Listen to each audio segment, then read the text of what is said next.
Hello అండి, అందరికీ నమస్కారం. Welcome back to Minnie's magic kitchen. ఈరోజు నేను ఎంతో సూపర్ అండ్ టేస్టీగా ఉండే మిల్ మేకర్ మసాలా కర్రీని ఇంట్లోనే ఎలా చేసుకోవాలో మీకు చేసి చూపించాలనుకుంటున్నానండి. ఇది చాలా అంటే చాలా సింపుల్ అండ్ టేస్టీగా ఉంటుంది. ఇది నాన్ వెజ్ డిష్లకి పోటీగా ఉండే వెజిటేరియన్ డిష్ అనమాట. దీన్ని కొన్ని ప్లేసెస్లో వెజ్ మటన్ కర్రీ అన్న పేరుతో కూడా చెప్తారంటండి. చాలా అంటే చాలా బాగుంటుంది. ఇది రైస్లో అయినా చపాతీకి అయినా సూపర్ కాంబినేషన్గా ఉంటుంది. ఇది మనకి రెస్టారెంట్స్లో తిన్న టేస్ట్లోనే వస్తుందండి. చాలా సింపుల్గా కూడా చేసేసుకోవచ్చు. ఇంకెందుకు ఆలస్యము, ఈ మిల్ మేకర్ కర్రీని ఎలా చేయాలో చూపిస్తాను. దీనికోసం నేను పొయ్యి మీద ఒక ప్యాన్ పెట్టుకొని దాంట్లో 3 కప్పుల వాటర్ యాడ్ చేసుకున్నాను. వాటర్ బాయిల్ అవ్వడం స్టార్ట్ అయిన తర్వాత దీంట్లో 1 కప్పు మిల్ మేకర్ని స్టవ్ ఆఫ్ చేసుకుని 1 కప్పు మిల్ మేకర్ని హాట్ వాటర్లో వేసుకుని ఒక 10 నిమిషాల పాటు హాట్ వాటర్లో నాననివ్వండి. దీనివల్ల మిల్ మేకర్ చాలా సాఫ్ట్గా అయిపోతుంది.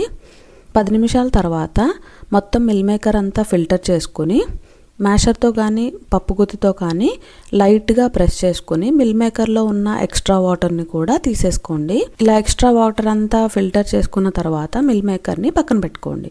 ఇప్పుడు మనం కర్రీ గ్రేవీ కోసమని నేను మీడియం సైజు ఉల్లిపాయని 1 ఉల్లిపాయ తీసుకున్నానండి. దీన్ని చిన్న చిన్న ముక్కలుగా కట్ చేసుకుని పక్కన పెట్టుకున్నాను. ఇప్పుడు మనం గ్రేవీ ప్రిపేర్ చేసుకుందాం. దీనికోసం స్టవ్ మీద ఒక ప్యాన్ పెట్టుకుని 3 గరిటెల ఆయిల్ యాడ్ చేసుకుని దీంట్లో 2 ఇంచుల చెక్క, 3 లవంగాలు, 3 యాలకులు, ఒక 1/2 స్పూన్ జీలకర్ర వేసుకొని మొత్తం ఒకసారి ఫ్రై చేసుకోండి. 1 మినిట్ ఫ్రై చేసుకున్న తర్వాత దీంట్లో మనం కట్ చేసి పెట్టుకున్న ఉల్లిపాయ ముక్కల్ని వేసుకుని ఉల్లిపాయలు గోల్డెన్ బ్రౌన్ కలర్ వచ్చే వరకు ఫ్రై చేసుకోండి. మనం ఉల్లిపాయలు ఫ్రై అయ్యేలోపు కర్రీలోకి గ్రేవీ కోసమని ఒక మసాలా పేస్ట్ని ప్రిపేర్ చేసుకుందాం. దీనికి ఒక మిక్సీ జార్లో 2 ఇంచుల చెక్క, 15 జీడిపప్పు, 2 లవంగాలు, 2 యాలకులు, 1 స్పూన్ గసగసాలు, ఒక 1/2 స్పూన్ ధనియాలు యాడ్ చేసుకుని ఒకసారి మిక్సీ పట్టుకొని మనం వేసుకున్న చెక్క లవంగాయలు పొడిగా అయిన తర్వాత ఒక పెద్ద సైజు టమాటాని చిన్న చిన్న ముక్కలుగా కట్ చేసుకుని దీంట్లో వేసుకుని టమాటాలతో మెత్తగా పేస్ట్ లాగా చేసుకుని పక్కన పెట్టుకోండి. చూడండి, నా ఉల్లిపాయలు ఫ్రై అయిపోయినాయి కదండి. ఇప్పుడు దీంట్లో 1.5 స్పూన్ అల్లం వెల్లుల్లి పేస్ట్ వేసుకుని అల్లం వెల్లుల్లి పేస్ట్ పచ్చివాసన పోయే వరకు ఫ్రై చేసుకోండి. వన్స్ అల్లం వెల్లుల్లి పేస్ట్ పచ్చివాసన పోయిన తర్వాత 1/2 స్పూన్ పసుపు, 2 స్పూన్ల కారం, 1 స్పూన్ ఉప్పు యాడ్ చేసుకొని మొత్తం ఒకసారి కలుపుకొని ఒక 1/2 మినిట్ వరకు ఫ్రై చేసుకోండి. ఇప్పుడు మనం పేస్ట్ చేసి పక్కన పెట్టుకున్న టమాటా జీడిపప్పు పేస్ట్ ఉంది కదండి, అది దీంట్లో యాడ్ చేసుకొని మొత్తం ఒకసారి కలుపుకోండి. నేను అదే మిక్సీ జార్లో కొంచెం వాటర్ యాడ్ చేసుకుని 1/2 గ్లాస్ వాటర్ యాడ్ చేసుకొని ఒకసారి కలిపికి దీంట్లో యాడ్ చేసేసుకున్నానండి. చూడండి, మొత్తం ఒకసారి కలుపుకొని దీన్ని 10 నిమిషాల పాటు బాయిల్ అవ్వనివ్వండి. వన్స్ మనం వేసుకున్న మసాలా అంతా బాయిల్ అవ్వడం స్టార్ట్ అవుతుంది కదండి.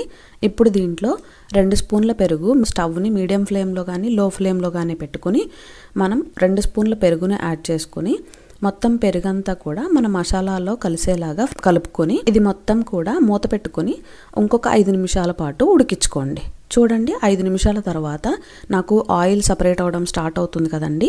ఈ స్టేజ్లో మనం ముందుగా నానబెట్టి పక్కన పెట్టుకున్న మిల్ మేకర్ని యాడ్ చేసుకుని మనం వేసుకున్న గ్రేవీ అంతా కూడా మిల్ మేకర్కి పట్టేలాగా మొత్తం కలుపుకుంటూ లో టు మీడియం ఫ్లేమ్లో స్టవ్ని యాడ్ చేసుకొని ఇట్లా గరిటెతో మిల్ మేకర్ని లైట్గా ప్రెస్ చేసుకుంటూ కలుపుకోండి. దీనివల్ల మిల్ మేకర్ అంతా కూడా గ్రేవీ మొత్తం కూడా అబ్జర్వ్ చేసుకుంటుందండి. ఇప్పుడు మీరు కన్సిస్టెన్సీని బట్టి దీంట్లో వాటర్ యాడ్ చేసుకోండి. నాకు మరీ దగ్గరగా వచ్చేసింది కర్రీ కాబట్టి నేను ఒక టీ గ్లాస్ వాటర్ యాడ్ చేసుకుని మూత పెట్టుకుని దీన్ని ఉడికించుకుంటున్నాను. చూడండి, నాకు మిల్ మేకర్ అంతా ఉడికి మనం వేసుకున్న గ్రేవీలో ఆయిల్ అంతా సపరేట్ అవ్వడం స్టార్ట్ అవుతుంది కదండి. ఈ స్టేజ్లో మీరు 1 స్పూన్ గరం మసాలాని యాడ్ చేసుకుని మొత్తం ఒకసారి కలుపుకొని 2 నిమిషాల పాటు ఉడకనివ్వండి. గరం మసాలా వేసుకున్న తర్వాత 2 నిమిషాల కంటే ఎక్కువసేపు ఉడకనివ్వకండి.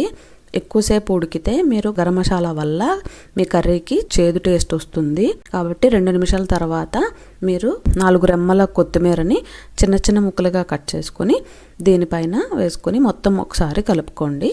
అంతే, ఎంతో టేస్టీగా ఉండే meal maker masala curry ready అయిపోయింది. దీన్ని రోటీలోకి వేడివేడి అన్నంలో వేసుకుని తింటే చాలా అంటే చాలా టేస్టీగా ఉంటుంది. ఒకసారి ట్రై చేసి చూడండి మీరు కూడా. మీకు ఎలా వచ్చిందో మాకు కమెంట్స్లో చెప్పండి. అలాగే ఈ వీడియో కనుక మీకు నచ్చినట్లయితే మీ ఫ్రెండ్స్ అండ్ ఫ్యామిలీతో కూడా షేర్ చేయండి. ఇలాంటి మరిన్ని ఎంతో టేస్టీ వీడియోల కోసం మా ఛానల్ని సబ్స్క్రైబ్ చేసుకోవడం మర్చిపోవద్దు. Thank you for watching our video.